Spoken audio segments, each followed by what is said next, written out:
എവിടെ മീൻകറി ആയാ അതാ തേങ്ങ ചിരകണുള്ളൂ. കുടല് കത്തിന് ഇതൊക്കെ നിങ്ങളെ പെട്ടെന്നൊന്ന് ആക്കി കാണിയാൻ. അവിടെ കൊട്ടിക്കൂട് വെള്ളം കൂടിയാലും കുഴപ്പമില്ല. അവിടെ കൊട്ടിക്കൂടി നിങ്ങൾ അങ്ങോട്ട് കൊടുക്ക്. അതിൽ എന്താ ഇട്ട് നിങ്ങൾ ഏലക്കായും തക്കാളിയും കുരുമുളകാണ് വേണ്ട ഇട്ട്.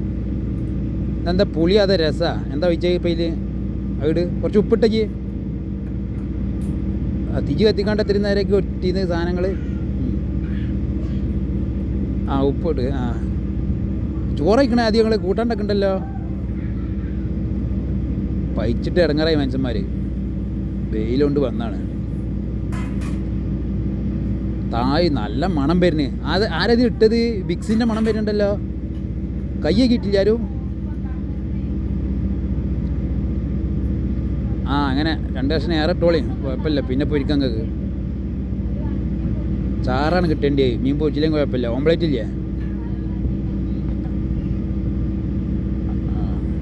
മണം വന്നിട്ടാണ് എനിക്കൊരു സംശയം. വിക്സിൻ്റെ മണം അങ്ങനെ വരുന്നുണ്ട്. അത് ശരി. അതിൻ്റെ നെറ്റെത്തി ഞാൻ തേച്ചാണ്. അത് ശരിയാണ് കേട്ടോ. എണ്ണ താളിച്ചിക്കണ്. റെഡി ആവുമെന്ന് വിചാരിക്കണേ. അതുവരെ എത്തിയില്ല. അപ്പം പെട്ടെന്ന് നോക്കിയിട്ടെല്ലാവരും. നമ്മളെ കറി റെഡി ആയിട്ടാ. എന്തായാലും പേര് താളിക്കുക. താളിച്ച് ഞാൻ മൂടി വെച്ചാൽ റെഡിയായി. ഒരു 5 മിനിറ്റ് അങ്ങനെ വെക്കട്ടെട്ടാ. ഞാൻ കുളിച്ചിട്ട് വരട്ടപ്പോൾ അതിനും. ശരി, നമ്മൾ മീൻകറി റെഡി ആയിട്ടാ. മീൻകറി റെഡിയായി. ഈ ചോറ് വെക്കട്ട് കുളിച്ച് തന്നിട്ട്. Thank you.